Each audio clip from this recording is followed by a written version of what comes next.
Ladies and gentlemen, welcome to the review of the Orange 4-stroke bass amp series. These are solid state bass amps from Orange, but they sound like an absolute monster. Let's check them out.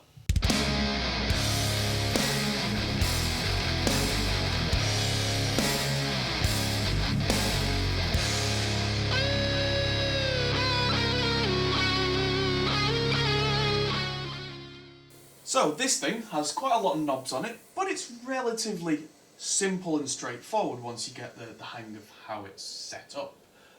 It's a Class AB amp, which means it's not one of those ultra lightweight solid state amps, which means that Orange have gone for kind of quality of tone rather than something you can carry in one hand.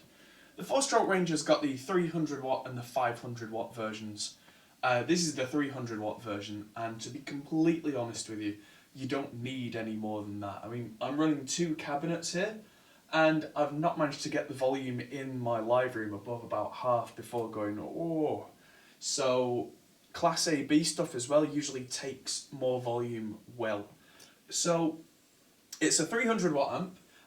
It runs on a minimum 4 ohm, and what that means is you can run 2 8-ohm cabinets with it, or 1 4-ohm cab. So in this case I'm using a Trace Elliott 18-inch monster and a Zilla 4x10 cab, and it sounds like a beast, which is great. So the controls are set up in 2 sections. So we've got the really simple stuff, volume and compression, because there's a compressor inbuilt, and the EQ, which is the black side.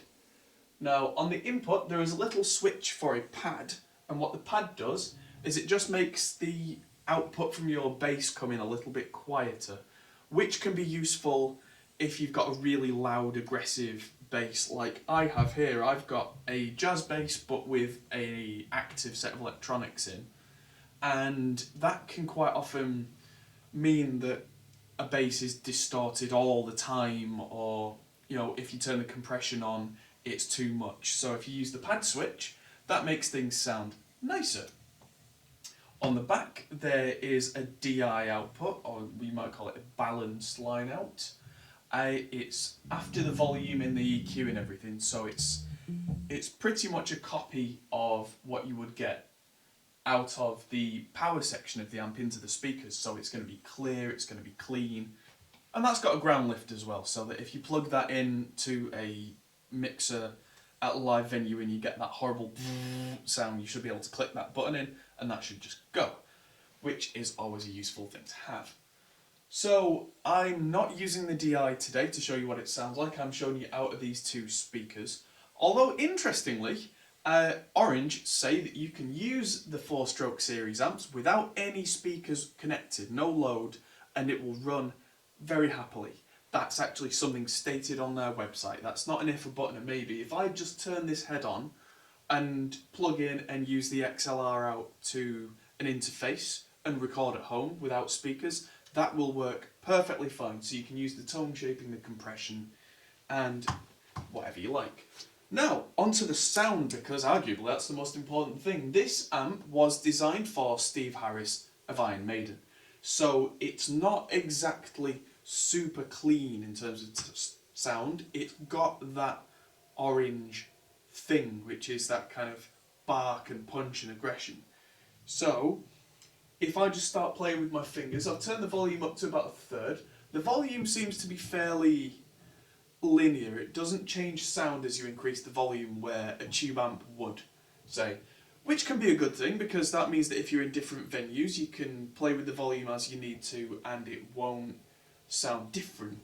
Whereas with tube amps, like tube bass amps, if you get some nice drive and grit out of it but then you're told to turn down at a venue, you won't get the sound you were looking for. With this, it should be the same all the time. Now the compression at the moment is turned off. Let's start to bring that in.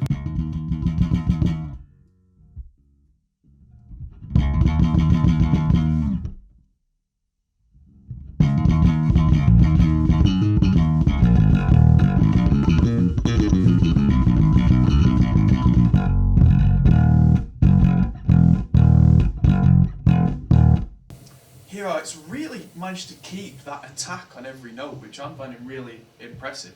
It sounds more mid-forward, more punchy, more aggressive. Something I found just testing this out before filming is that with the compression about halfway, harmonics, which I love to play with, really stand out. Have a listen to this.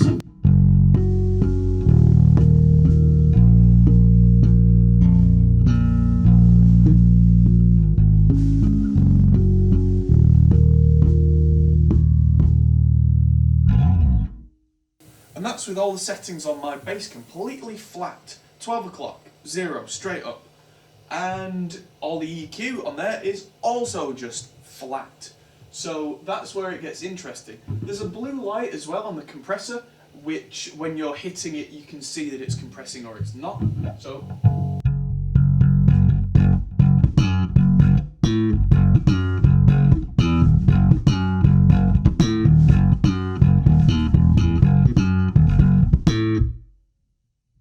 that's a really punchy sound. I'd be really happy using this live playing slap stuff. I mean, it doesn't, with the stock EQ, have that bright top, but that could be the cabinets I'm using.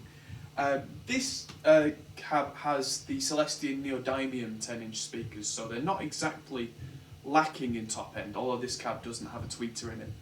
If I bring my bass into what's called slap mode, which has a top end in it, it's got an 8K boost. Let's see what that does with the compression on.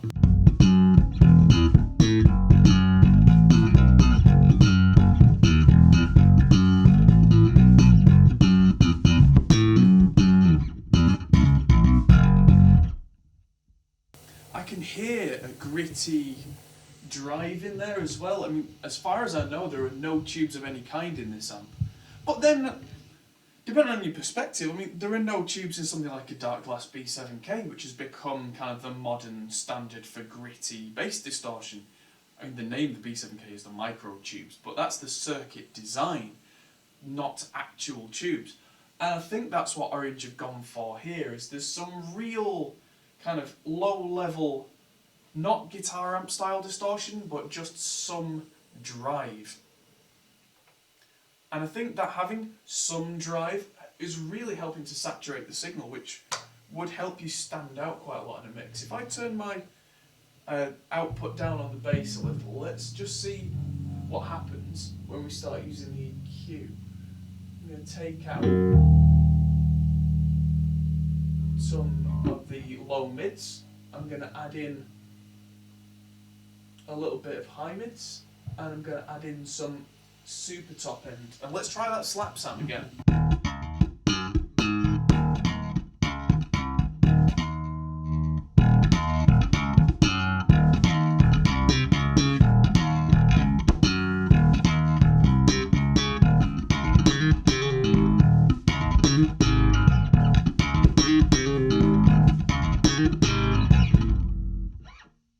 Sounding pretty good to me.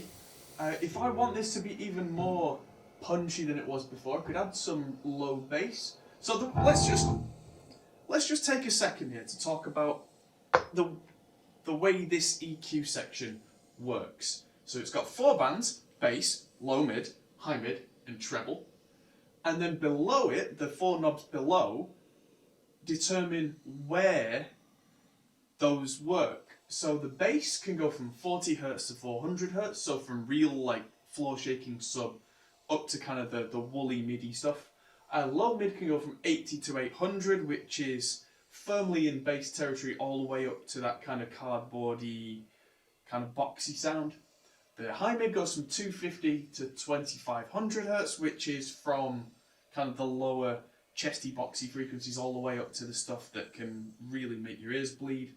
And then the treble goes from 550 Hz, which is really still quite low down, all the way up to 5.5K, which is where you start for bass especially, getting into the real airy stuff.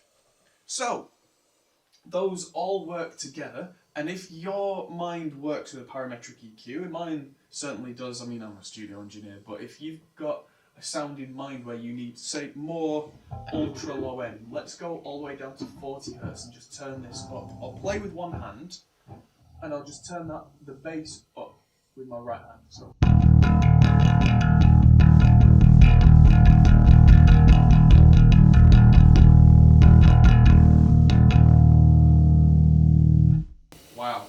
really see the 18-inch speaker there going for it. Let's just reset everything else. So let's just add that 40 Hz back in again.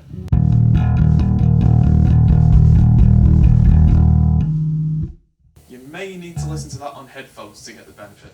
Let's try that further up at more like kind of 80 Hz.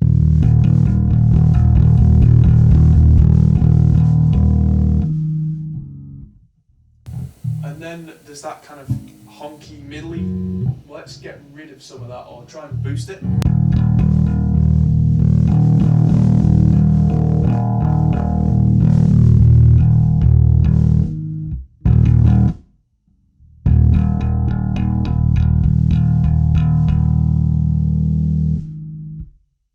And then the high mid, let's play with that.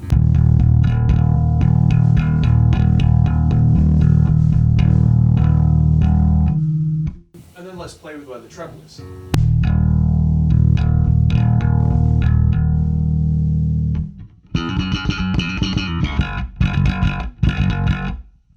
You can get some real punchy, aggressive sounds out of this.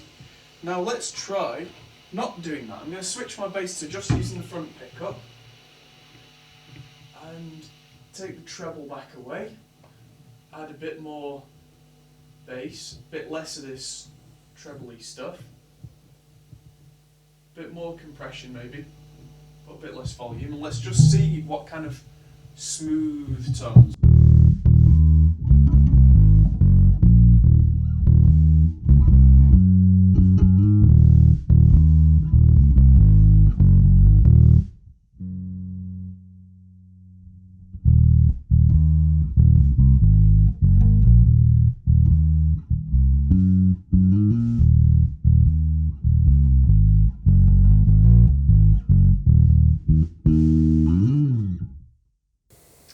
So even there, I would really have to pull a lot of mids out of that to get a super clean tone. You know, a super clean amp this is not. But if you're a rock guy, if you're a metal guy, even if you're a session guy who just plays rocky stuff, I really recommend this amp. And from what I've tried of it, there's also a 500 watt version, but if you need 500 watts of bass noise live, where the heck are you playing? Because that's a lot of noise, and generally speaking that'll all come out of the PA system anyway, so this is mostly your backline. But I'd be really happy to use this as backline because, especially with that compression about halfway up, it makes those tones and everything I'm doing nice and even, and they jump out at me but I don't lose the character. I've had other bass amps that have inbuilt compression that can just squish the tone, and this seems to work really quite well. The compression works a lot like a lot of classic studio equipment, like the LA2A compressor for example, which has two knobs. One is volume, one is compression. That's it, except it's quite an expensive piece of gear that just sounds great, and it does this kind of thing. It's quite often used in a studio on bass for the same reason. You don't need a ton of controls if everything's set right.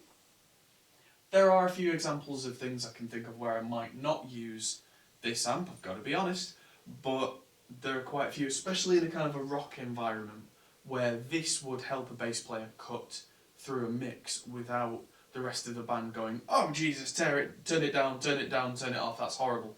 Which I've found with, say, ultra modern sounding amps, where you've got too much clarity, so you turn it up so that you can feel the detail, as it were, and then the clarity's too much, and you find that you're having to add pedals for compression and pedals for drive and pedals and pedals and pedals. Right now, my bass is going straight into this amp with nothing else, and it's gone from relatively clean to relatively gritty. So get on Orange's website, find a local retailer, and check out the 4-stroke amp. Full disclosure, Orange have sent me this amp for review. However, I have not been paid to do this review, and I'll be sending this back when it's done, so there's no reason for me to be biased. This is a great amp for what it is, and they're relatively affordable as well. I'll put the current UK price down below here, and the American price in dollars from a retailer, but it's not going to be crazy because it's not a valve amp, so it doesn't need a transformer the size of your head, which is where the cost comes from in the iron and the tube setup.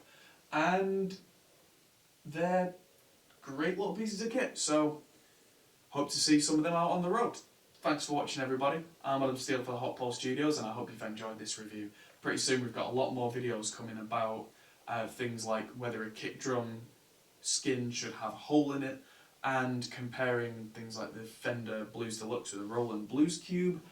There's so much that's coming, so I hope you see that soon. Thanks for watching. See you later. Thanks for watching, guys. If you enjoyed this, feel free to check out our other videos as you can find here, or check out our Facebook and Twitter, or our Patreon page, which helps us to make more videos like this. Thanks for watching, and we'll see you in the next video.